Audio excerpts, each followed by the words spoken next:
Kulang na kulang yung pera ko. Kulang ng pambili ng ulam. Saan kaya makadiskarte? Ba, ayun pala si parang Christian. Kayang-kaya ko na to.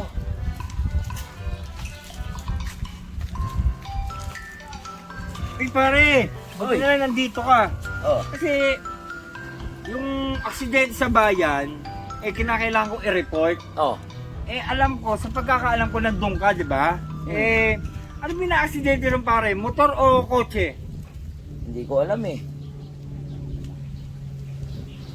Hindi ko alam talaga.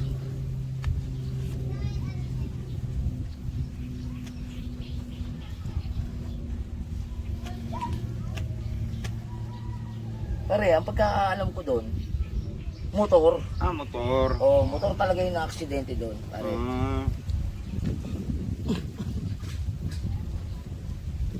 Pare, saan nga palang ospital dinala yun?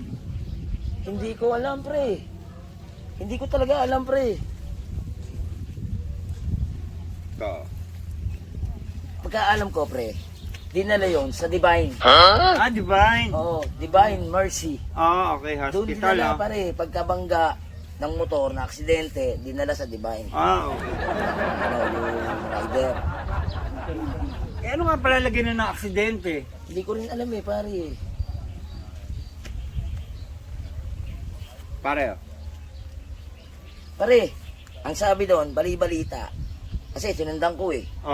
Stable na naman daw yung kondisyon ng rider. Ay, stable naman siya. Oo, di okay na, di ba? Oo nga pare, maiba tayo. Kamusta na si Cecil? Yung asawa ng tito Jun mo? Di ko alam.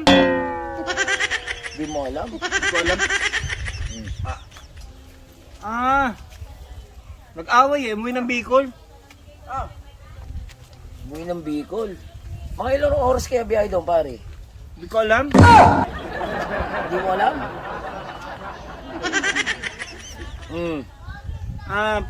Pag boat, bangka ka, siyempre, 8 hours. Pero pag gumamit ka na ng plano, 1.5 hours. Ganon? Oh, Eh, hindi ba susunduin ng tito Jun mo? di ko alam.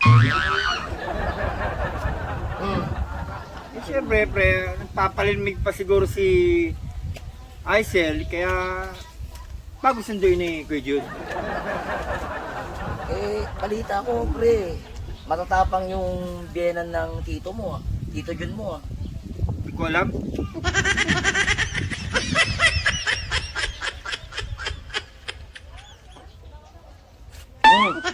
Hindi mo siguro sila dapat makialam doon kasi nga away ng mag-asawa yun. Bagay. Eh, pre. Paano yan? Kailan kaya susunduin niya? Di ko alam eh.